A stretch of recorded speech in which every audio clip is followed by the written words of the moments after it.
มาครับมื้อนี้ตอนเช้าๆวันเสาร์เขามานึ่งข้าวอยู่น่ะนึ่งข้าวเตาถ่านกันหอมๆข้าวไหม้ขาวจุนพูดไปโอ้เป็นตาแซ่บเป็นตาแซ่บพี่น้องครับข้าวใหม่ๆกันเลยครับนะนึ่งข้าวนึ่งน้ำเตรียมทำอาหารกันโอ้ย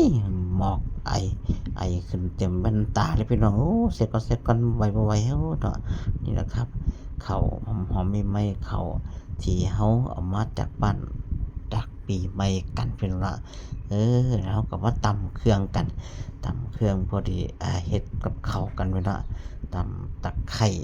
ตำหอมตำเนี่ยอ่าใส่กันหอ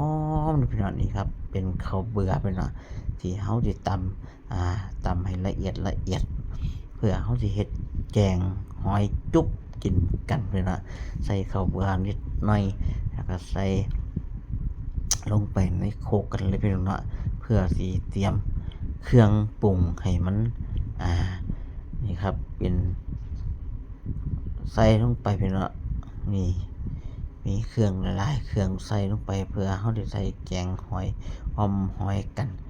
อ่ากระชายพี่น้องกระชายครับนี่กระชายแต่รู้สึกว่ากระชายมันเริ่มสิเหี่ยวแล้วเป็นว่า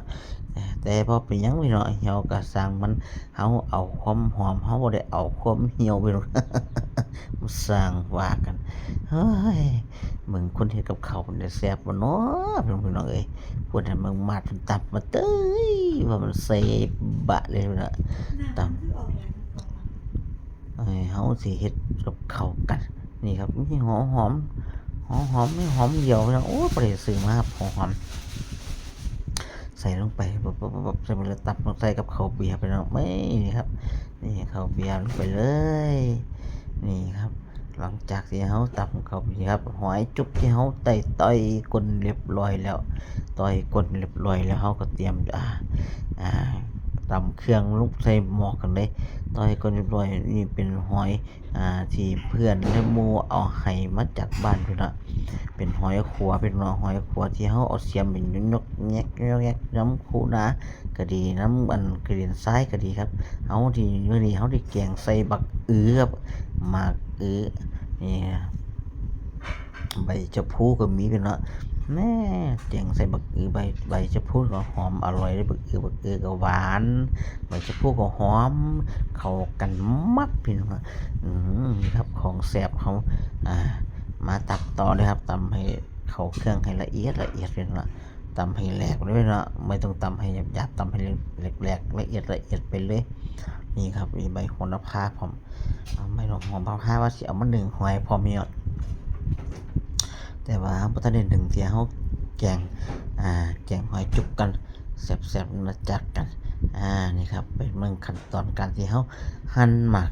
กันไปนะโอ้หมักกันหน่วยมันรู้สึกว่าเป็นหมักอ่อนเพียงก็บ่ค่อยแก่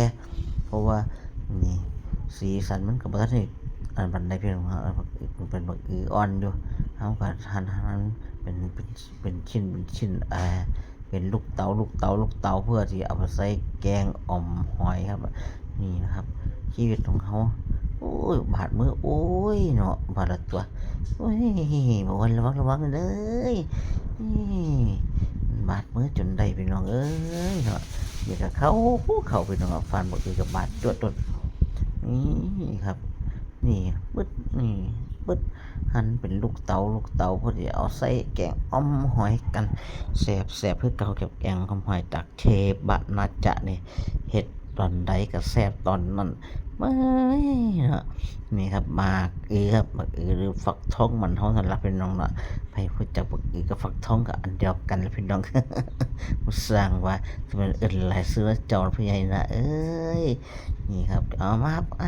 หันต่อไปโอ้ยอย่าไปเอาพัตเตอร์ไปนอนเดือดออกแล้วโอ้ยมีดบาดมือนี่ครับมาเมืองแกงเรียบร้อยแกงออกฟักทองใส่หอยจุ๊บนี่ปุ้ยเป็นสีสันนากินมากมากินกับนาจาครับ